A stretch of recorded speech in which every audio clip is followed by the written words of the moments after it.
Einen wunderschönen guten Tag. Heute darf ich Professor William Toel begrüßen und heute ein paar Fragen stellen. Wir werden das Interview in Englisch führen. Es wird später dann auch professionell übersetzt. Und ich hoffe, wir können einige Fragen klären, die ich so habe. So, thank you for being with you, William. I'm very glad to be here and to ask you some questions. You are here in Germany because I think it's the time for change. In the next weeks, months, you're proposed that is the time for it, yes. Isn't it? Yes. My first question, because we have got now the situation that in Berlin we have got Mrs. Merkel is preparing a law for herself to make her, let's say, to the big one, so she can decide everything she wants. And perhaps we will get some politicians, we don't know exactly what will come after her, if she leaves. And you always tell us she will be away, let's hope, in the next weeks, months. What is this with this law? Is this the last attempt to make something, or is it a revival of 1933? In your opinion? Yeah.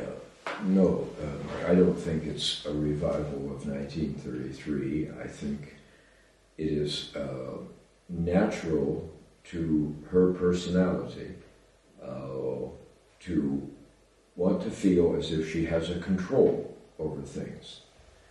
I have seen no evidence that she trusts normal German people and normal German families with their future or with much of anything. And so when the Länder Parlamented, which are supposed to represent people in the Länder, when they have tried to communicate with her, she's not listening. She doesn't listen to that. She's not interested in their opinions.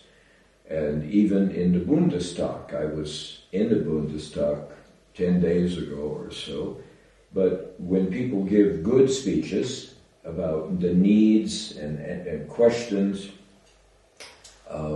she doesn't seem to show the body language of being interested at all.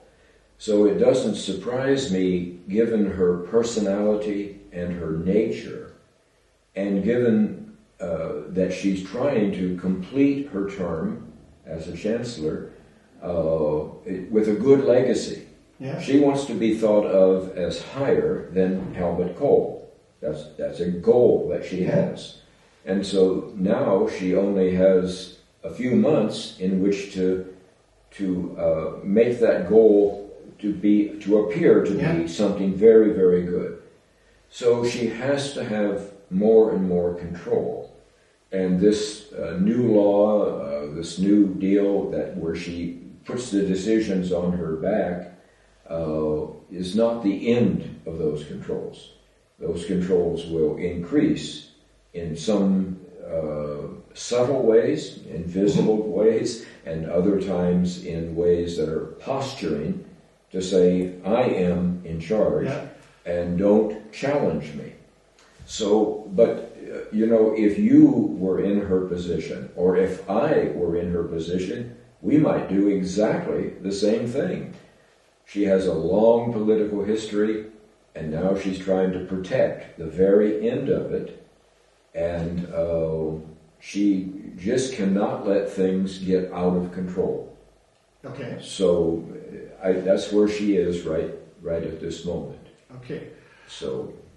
And do you think there is another power behind her, perhaps from human side or also from energetic side? I don't know how I can describe it in a better way. I think we have got many thoughts that she is controlled by some secret societies where she is member and something like this. I don't think it's quite that mysterious. You cannot serve in high public office today without getting a nod from Washington, D.C., from London. Vladimir Putin can't be opposed to it entirely. And so she has many people pulling on her and pulling on her. So when Angela Merkel wakes up in the morning, she's not thinking about a German family in Oberhaching. She is thinking about the geopolitics that she has to solve that day to keep everyone happy. Because Germans aren't allowed to say no and mean no. And so she doesn't really have independent power that a chancellor should have. She has to please 8 or 9 or 10 different outside people. Some of those people we know about because we can see their face. Yeah. But others are extremely wealthy people who never show their face. And so we don't know their name, we don't know their face. But they finance politicians all over America, all over Canada, all over France. And so they naturally have to protect their assets. And their assets are worldwide assets. And in some cases they include 700 newspapers and 300 radio stations, but they also include property all over the world. Very expensive prime property.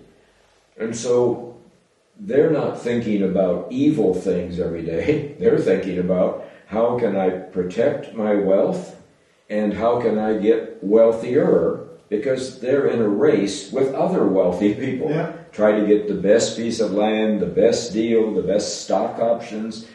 And so they live in a very fast-paced world. But they are more than happy to put huge amounts of money into a political campaign through many sources, by the way, and in exchange for the fact that that politician will partially serve them and prudently serve them. That politician won't ever reveal, oh, I have received 10 million euros from this source, and so now I have to take care of that source. Those are always unsaid. So the people who are on your ballot for September, the people who were on your ballot in the previous election, of course, were approved by 8 or 9 different outside agencies, Washington being the most important, London being the second most important, making sure Putin is not opposed is the third most important. But then there are 6 or 7 other entities that have to be satisfied. They have to remain calm. And it's not that they agree with everything, but they can't disagree with anything. So once again, when she wakes in the morning, I would say that German families and German needs would never be above her 10th priority for that day. And German people are happy to remain obedient, they're happy to remain asleep, and they are happy to be sustained at not a high level, but at a medium level. And so she has no problem making Germans the 10th priority, because they're happy to have anything at all. So it's a good situation as long as she pleases those 9 or 10 entities that she has to please. And whoever is on the ballot and a serious contender in September will also have to pledge allegiance. I pledge allegiance to these 9 or 10, or they won't be on the ballot. Something will happen to them that will remove them from contention. So whether it's Baerbock or whether it's Laschet or whether it's Söder, it doesn't matter. Okay, they will be allowed to have a voice for the election as long as they don't oppose the powers that be. Logical. Yeah. So this is the one thing. The other thing I'm thinking of is the situation we have now with the last days and weeks with the Ukraine, where there is a big, let's say, somebody tries to make a clash or provoke a clash, and now it seems that the Ukraine will be left alone. The Russians said, okay, this is the red line until here, and then it's over, and you can make a deal with us, or we make the Ukraine have gone.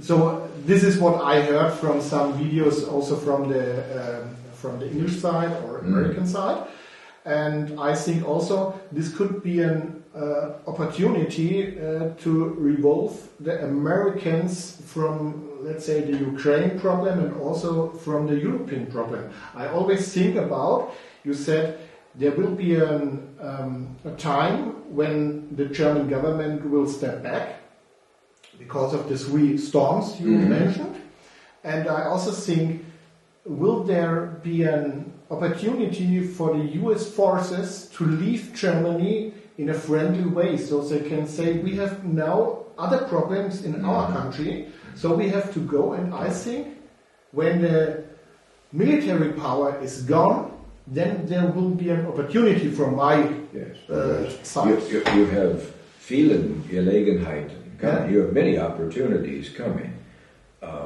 Vladimir Putin is going to take Kiev because it is the spiritual heart of Russia, and it's his #1 priority. And when he wakes up in the morning, his priority, Kiev is sacred to him. He's a deeply spiritual man. Yes. And so Mother Russia, which is what he loves, cannot exist without the heart, which is Kiev.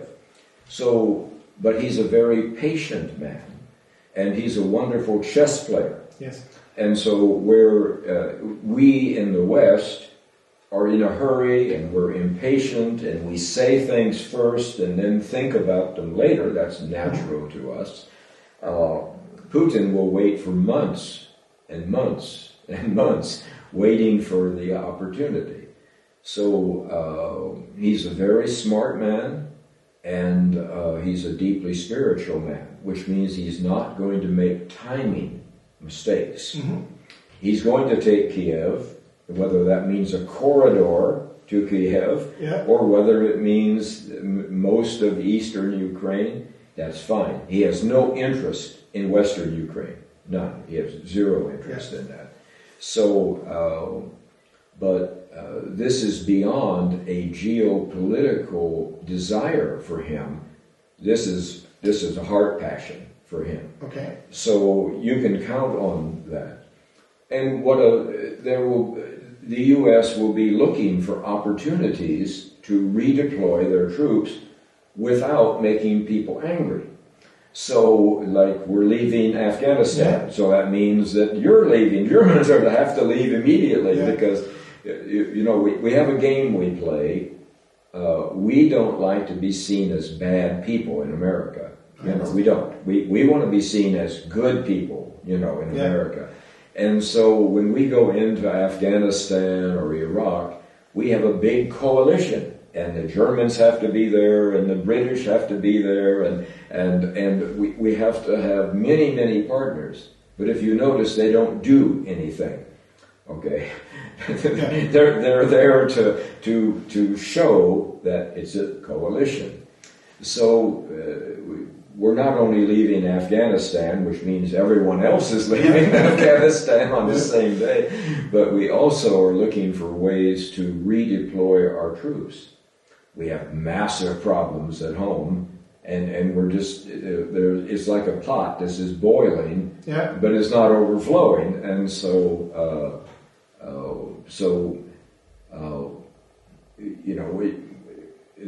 we're not going to shed any blood over the Ukraine. Americans are not going to shed blood over the Ukraine. We're not going to start a worldwide war or a nuclear war over Kiev. And everyone knows that, but no one says it. No one can say it.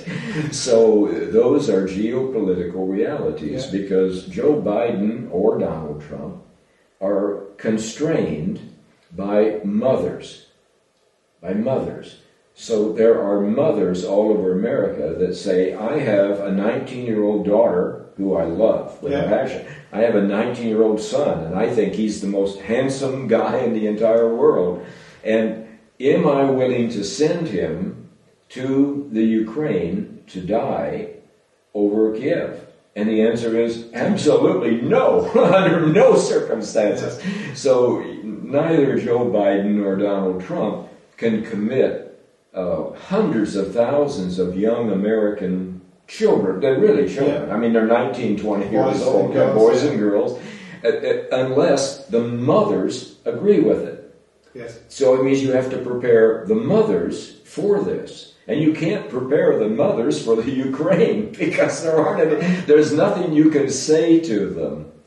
But on the other hand, let's take, my love is for Germany. I love Germans, period. I was born loving Germans. That is a deep, passionate love. Nothing I can do about it. So, but think about German mothers and the way, you got German mothers today who are 40 to 45 years old. And they have children, maybe who are 19 years old. And what is a German mother thinking when she wakes up in the morning? The same thing. The same thing. How can I protect my baby? Listen to me. How can I protect my baby? Because they're still the mother's baby. All right? She won't release them until they're in their 30s from being the baby. No. Right. So now the German leader says, we have NATO obligations, and so we must send 35,000 German troops immediately to fight Russians. Now, I want you to think about this. Yeah. When Germans think well, they're the best thinkers in the world. But Germans aren't thinking at all today. They don't ask questions, and they're not thinking well. But things focus you. And a German mother is never... German mothers will go to the streets with signs before they let their children go off to fight Russians once again. Yeah. Russian tanks, Russian artillery. You know, when the Russians engage in something, they get really serious about it, you know. And Germans are pacifists. Yeah. They're environmentalists, okay? They have been raised to be timid, okay? And so how are you going to have your NATO obligations when there are no German mothers who want anything to do with this? Nothing.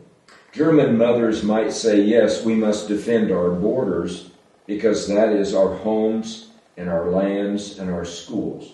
But other than that, I have not met a German mother who would ever send her baby off to bleed in the streets of Kiev. I'm completely with you because I have some friends in the army, and I know how the word here in Germany, the German soldier is nothing worse for the politicians and for the, let's say, also for all the community. But they were sent, let's say, to Africa, to Afghanistan. Nobody knows what they are doing there. They don't know what they are doing there else.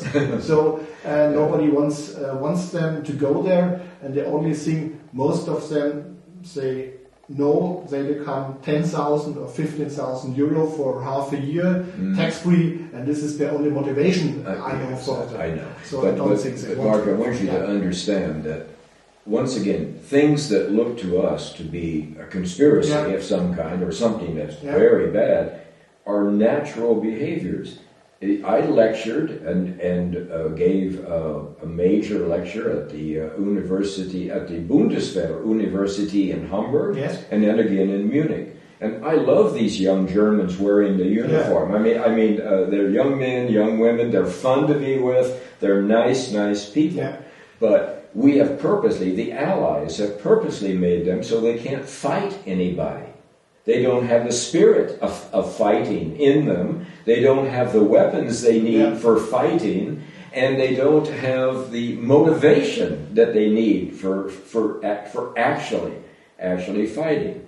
So as much as I love these young men and women, and I've been surrounded by hundreds of them at times, it would be a tragedy to put them in harm's way where shooting is taking place. Because we have purposely made sure that they don't have what they need to succeed on the battlefield, which means they have to die. And that is terribly, terribly unfair.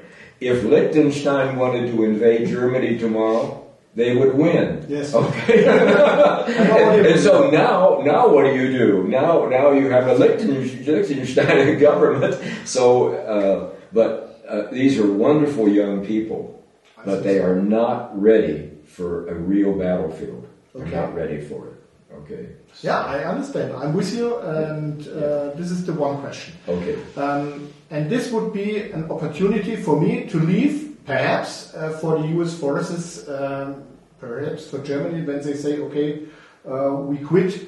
But I'm not sure if you see an opportunity for it. It doesn't, Marc, it doesn't matter whether there's an opportunity for it. Because if they stay here and watch television in their barracks and play cards, then it's the same as if they've left. Okay, so we don't need to have a plan or having a tipping point where the American forces all get on planes and they go away. They can remain here. And matter of fact, I think they will remain here for a while, as long as they don't interfere with a newly sovereign Germany. And I don't believe that they will interfere. I don't believe their commanders will interfere. I don't think that Americans have a desire to be involved in a Germany that's coming free and is filled with love, and a Germany who is enjoying freedom from a burden of guilt and things that should have gone away a long time ago.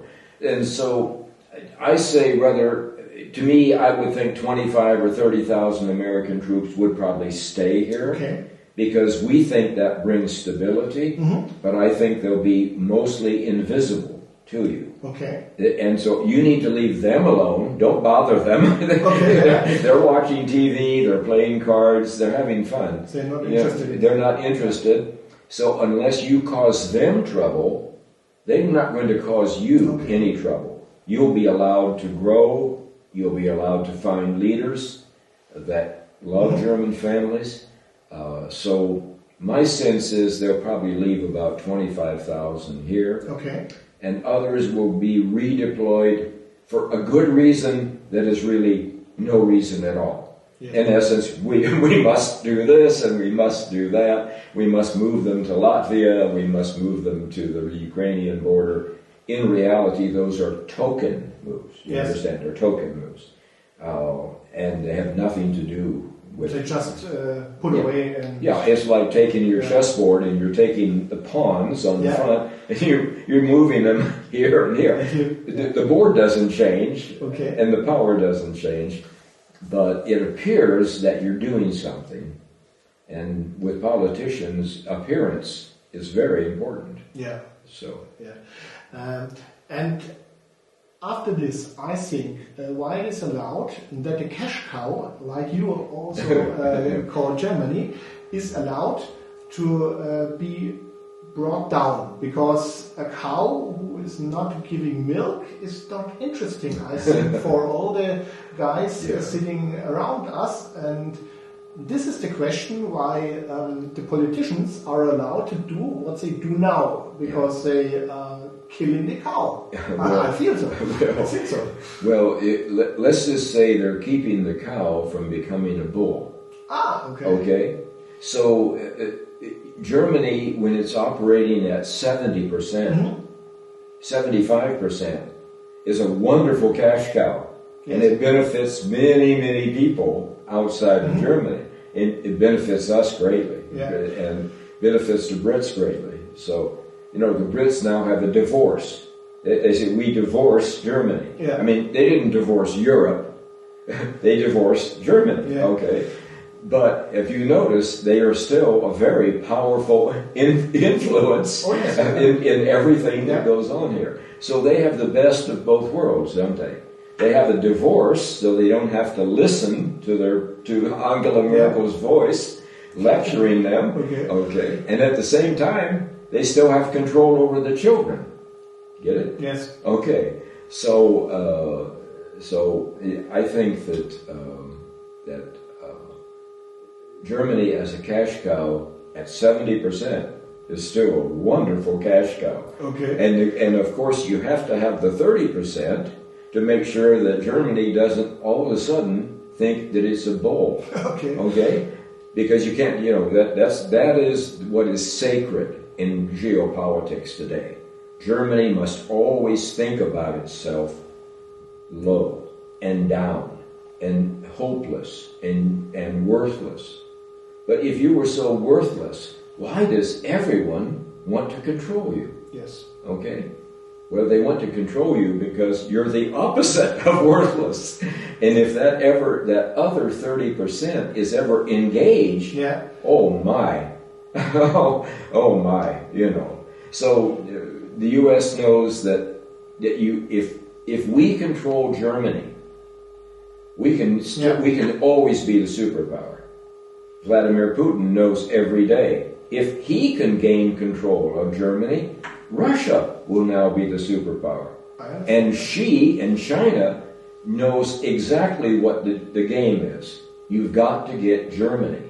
So today, you have a smile, and you always are telling Germany, we're here to care for you, we want commercial contracts, we want you to send plane after plane of German business people to us, and we will treat them in the emperor's palace and give them everything that they want. Okay? And China wants to control Germany because Germany is the most valuable property on the face of the earth. Okay. And Germans individually have also immense value within them. But they are told a story about who they are that makes them feel worthless all the time, as if they have no value. Okay. So we have a story that's been going on for 75 years that's overly simple. It's only one-sided story, and the German is always a villain with a black hat, and the Allies, are always have a halo. They have a halo over them, and so it is almost like a story for a kindergarten child, but yet adults believe the story inside Germany and outside Germany. So the Germans can only be victims, and Mark, they can only be losers. So we have trained you how to be permanent losers and permanent victims. And every German knows this, but they can't talk about it. They understand the game, but they can't talk about the game. They'll lose their job. Their neighbors won't say hello to them anymore. The police will start paying attention to their telephone. So there's no way out for the German. You're always the villain. You're always in Hollywood today, we don't know who to use as villains. We used to use Arabic people, but now we can't do that. That's politically incorrect. And we used to use black people. We can't do that. That's politically incorrect. And we used to use, these. But you could always use a German as a villain. Okay. Because it's their role forever. And so using a German as an assassin or as a villain or as an evil person, now you get applause in the movie theater. But the story is overly simplified. It's totally one-sided. And the story itself is ridiculous. No thinking person would buy into this story. Every nation has people within it who are no good, who are sometimes good, and who are mostly always good. Every nation has the same proportion. Germany has 5% that are no good, 30% that are sometimes good, and they have 20% that are usually good. It's the exact same proportion in the United States, in Canada, in France, in Russia. and in Romania. Okay, so the story that one people on earth are permanently bad, oh great, that Dwight Eisenhower writes home to his wife, Mamie, okay, back in America, and says, I wish I could kill all Germans. And Duff Cooper, who is the shadow prime minister of all of Great Britain, stands up in the chamber, okay, and says, I want to kill every woman and child in Germany before this war ends. So the hatred was intense, and it was fully justified, because in order to finance and have a worldwide war, remember we had 32 allies that were signed up. They actually had signed their name to destroy Germany. So to keep all of this together, and remember the Russians and the Americans and the British had nothing in common. These people were communists and godless, and these people were, at that time, were deeply religious, God-fearing people who didn't like communists in any way. So to keep all this together, there had to be one powerful enemy. And the enemy had to be not human, but they had to be from the devil. The enemy had to be from the devil. That way you could raise the money, you could keep 8 and 9 million troops enthusiastic about their deal, and you could keep allies who didn't like each other glued together. Wonderful. So the only way you could do it is by making all Germans. It wasn't just Hitler that was evil, but everyone around Hitler was from hell, was evil, and then the Germans who followed these people obviously had to be attracted to evil. Got it? Yes. So it means they had to be destroyed. They had to be destroyed on the battlefield, totally and completely. I mean, that's why you have a second-day bombing of Dresden. Yes. That's why you have other actions at the end of the war. Those actions weren't needed to win the war, but they were needed to terrify Germans for all generations, so that they would always live in terrible fear of shock and awe coming upon them. So now, of course, we have a Germany 75 years later who's about to get freedom, and look at the mentality that is still swirling around. Now, when I first mentioned Bletchley Park, and actually what happened there, because the leaking has been only with little bits. It's been a purposeful leak. Yeah. In essence, the people who were there couldn't leak it because they not only signed the Official Secrets Act, which meant off to prison, but they also signed other papers in which they were to deny ever being in that part of England. They never existed. They never stayed there. They didn't know where it was. And so that story is held. So there has been leaks about how Bletchley Park tried to poison vegetables in Germany so that genetically all vegetables would be poisoned in Germany for 100 years. There's been leaks about that because it's a ridiculous story. It's true, but it's a ridiculous story. There's been leaks about the Enigma and about code breaking at Bletchley Park. Well, Bletchley Park was a fairly large country estate. There was only one room the size we're in that had anything to do with code breaking. So out of 200 brilliant people, there were only a dozen involved in code breaking. I understand. Okay. So we're willing to leak little bits to try to satisfy the curiosity. But what I'm revealing is what happened in all the rooms at Bletchley Park. What happened with 200 brilliant people. IQs of over 150. 6 or 7 IQs of over 160. Okay? And so what I'm revealing is the activities and the goals of Bletchley Park. And that puts me in the crosshairs in Berlin and in the Allied capitals. Okay? I understand. So I am one human being who knows exactly what happened. Okay? And so that makes me extremely dangerous person. Because if that story was so sophisticated and it was such an effective psychological operation, and it was massive, it was unlimited money.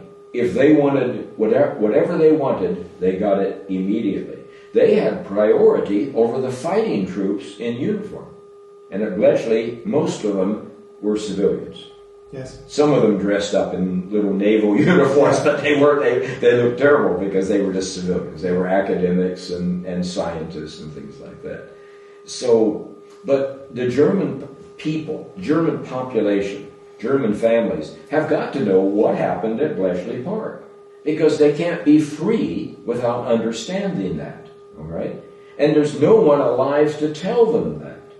And the importance of Bletchley Park is proven by the fact that more Victoria Crosses that were given to the civilians at Bletchley Park than were given to the soldiers who fought the war. So that means that these people's work was more important than military work, because their work ended in, let's say, 1940, summer of 45, and then peaceful troops came in to administer the peace.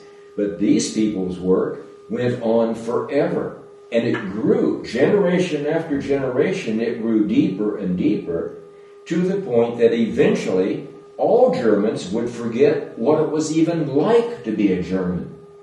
It's as if they were an astronaut in space and they went out to take a spacewalk. And they had an umbilical cord back to their home. But the umbilical cord got broken. And now the German is floating in space so far away from the rocket ship that they can't remember what it was like inside they can't remember any longer. So now they're floating aimlessly, and they don't know who they are, but they can't remember who they were.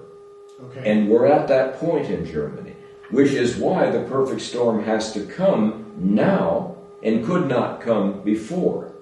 Because as long as you had hope of escaping on your own, the perfect storm wasn't needed. Okay?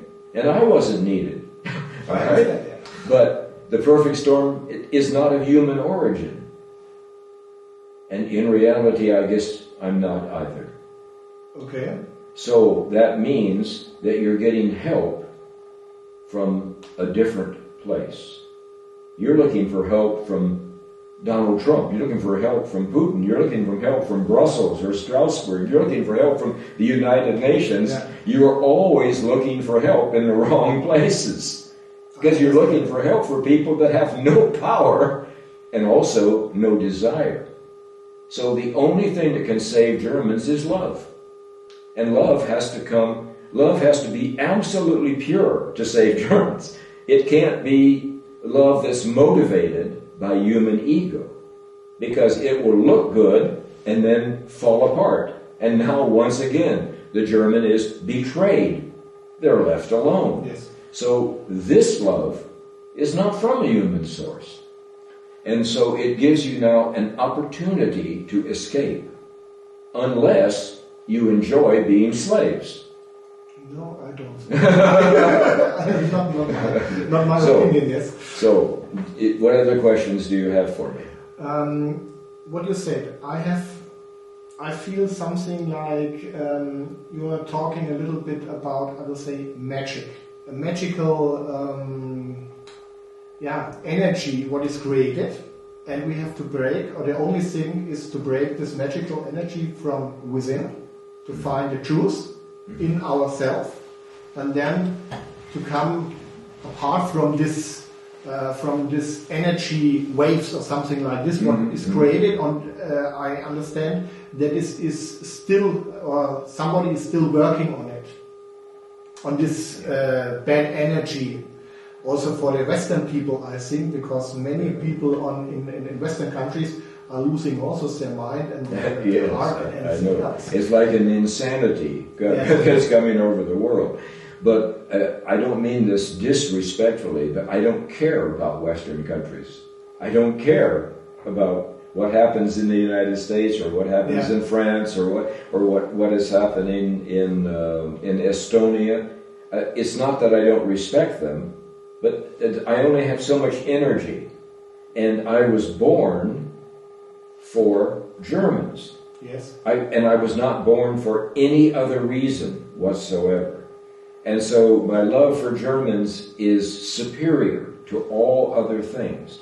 So when I think about anything, I think first about the German people, the German families. I'm not thinking about the schmecky-meckies off in Berlin somewhere. Yes. They have insurance and lawyers and big Mercedes and drivers. They have no need for me whatsoever. So I'm thinking about the normal German family that has to get up every day and try to understand what's happening around them, and they can't understand it. And they're told they have to remain silent. They have to be quiet, and they have to be down, and they have to have a smallness about them. Nothing could be farther from the truth. So it's not magic, Mark, because that means that somehow it's something that could be good, or it could be bad, or it could be this. Love is something that is at the very core of creation. Without love, the world would have fallen apart and destroyed itself a long, long, long period of time ago.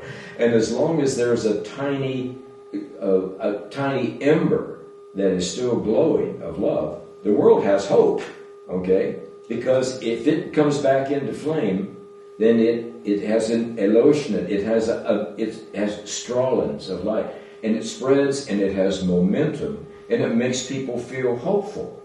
But it's not manipulative, ever. It never manipulates anybody, and it doesn't have any ego. So it can't possibly gain from itself. It's an energy force that brings good.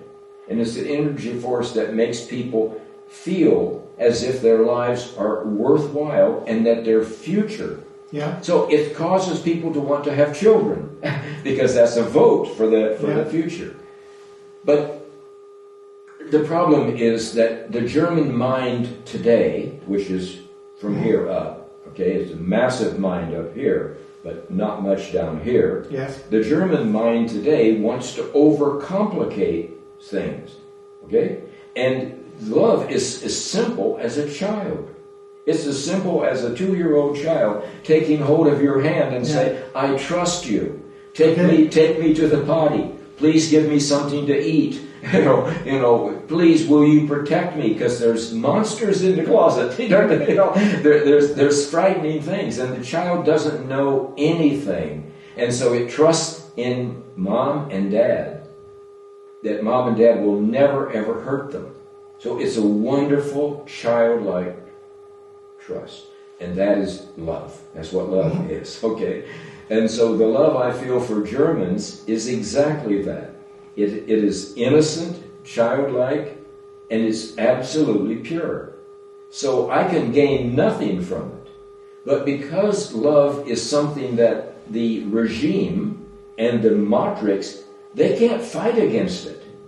When they fight against it, they look foolish, okay? But also, they don't have a strategy to fight against it, Mark, because they don't know what it is. They don't understand it. They don't understand it. And so how can you fight against an enemy and you don't even know where to attack the enemy?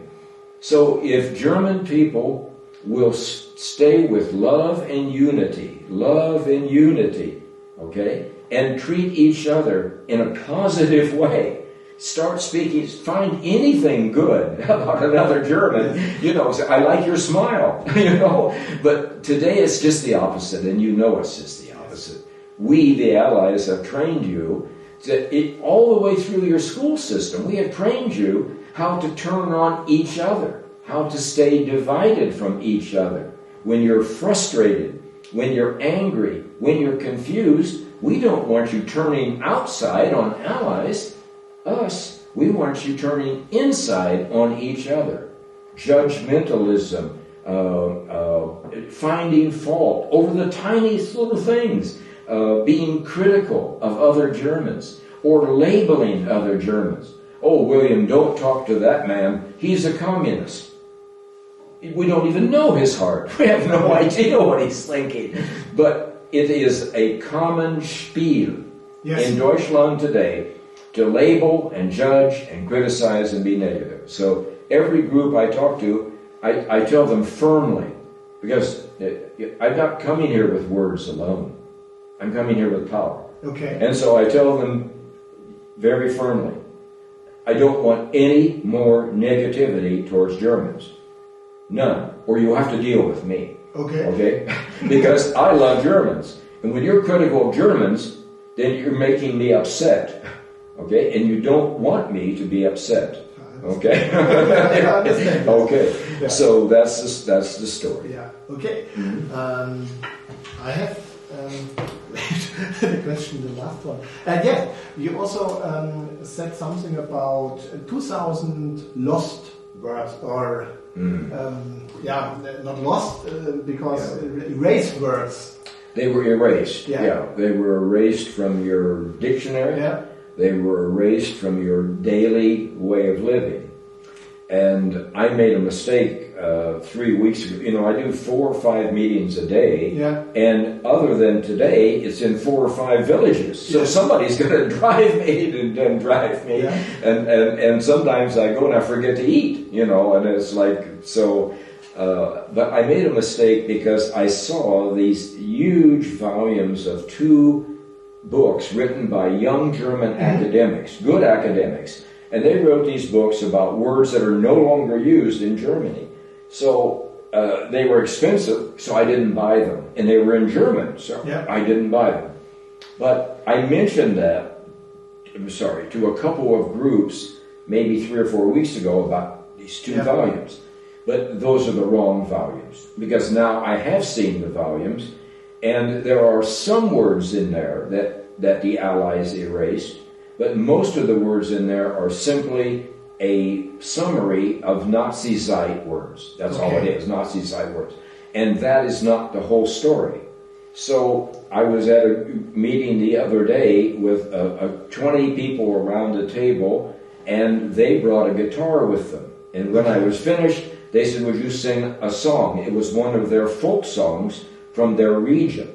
And they wanted me to sing it with them. I was glad to sing it with them, because I pronounce German words pretty good, but I don't speak German. And so we all started singing, and halfway through, I started crying. I couldn't stop crying.